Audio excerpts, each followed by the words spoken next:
directora da Biblioteca Escolar do CEP Xosé María Brea Segade de Taragoña.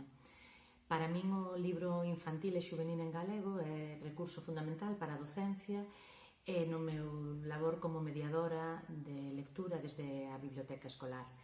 E tamén son lectora por placer de literatura infantil, fundamentalmente, e xuvenil tamén. Ao falar do libro infantil e xuvenil en galego, eu penso que é preciso distinguir entre o que é o libro literario e o libro informativo. Nestes últimos tempos, nestas últimas décadas, a evolución da produción de libro infantil e xuvenil en galego ten sido moi destacable. Penso que se falamos de escritores e escritoras, ilustradores e ilustradoras, mesmo de edición, unha edición atractiva para os pequenos lectores, penso que é un nivel de altísima calidade. O mesmo no que se refire á variedade de temas que se tratan nas obras de literatura infantil, a variedade de enfoques, tamén destacaría a variedade que se empeza a ver en xéneros que ata hai uns anos non eran moi habituais na literatura infantil en galego, como por exemplo a banda deseñada. Teñen neste momento obras moi destacadas, autores, creadores e creadoras moi novos polas que están apostando editoriais, incluso editoriais novas. É un mundo que eu penso que está vivindo un momento moi bonito e moi importante.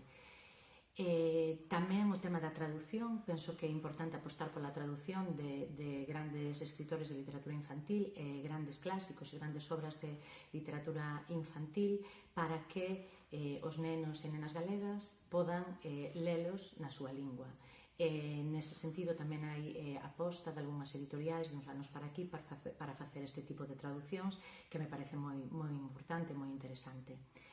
Se no tema do que sería o libro literario, pois penso que é unha das nosas fortalezas e que estamos vivindo un bom momento. No que se refire ao libro informativo, penso que a situación é completamente diferente. Sí que é certo que estamos mellor que hai uns anos, pero eu como mestra percibo un desfase moi grande e carencias para poder desenvolver un tipo de metodoloxías que neste momento son habituais e pola que se está apostando nos centros de ensino, como é o traballo por proxectos, a investigación, que o alumnado traballe con fontes e que non se quede meramente no saber concentrado e transmitido nos libros de texto. Iso nestes momentos é moi difícil, leva sendo durante xa décadas, facelo en galego, porque a produción de libro informativo en galego non é a desexable. Eu penso que é necesario que se faga unha aposta clara neste sentido. De feito, cando hai editoriais que apostan por facer coleccións de cociña familiar ou que se está facendo sobre natureza, sobre arte ou música, a acollida é moi boa por parte dos pequenos lectores e lectoras, das familias, do profesorado. Penso que é importante continuar nesa liña e que é algo que precisamos.